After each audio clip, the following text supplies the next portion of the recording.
जय शिवराय. बलिदान मास दिवस 5वा. प्राणांतिहीन फिरणे कधी मार्गी मागे, रविवत बना पथी तुम्ही शिवसूत सांगे. उद्ध्वस्त तोडूनी करा रणिम्लेच्छ पास, संपूर्ण हिंदवी करा आपुला स्वदेश.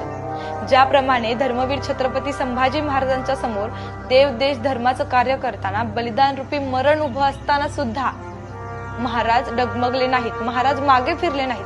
त्यांचाच आदर्श घेऊन आपण आत्ताही कोणतेही कार्य करताना एकनिष्ठ राहून ते पूर्णत्वास न्यायचं.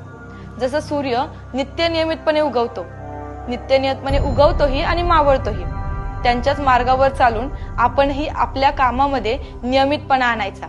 आणि ज्याप्रमाणे महाराजांनी इंग्रज, डच, पोर्तुगीज यांचा नायनाट करून आपल्याला स्वतंत्र मिळवून दिलं, त्याचप्रमाणे आज आपणही पाकिस्तान, चीन, बांगलादेश यांचा नायनाट करून छत्रपतींच्या मनातलं स्वराज्य, त्यांचा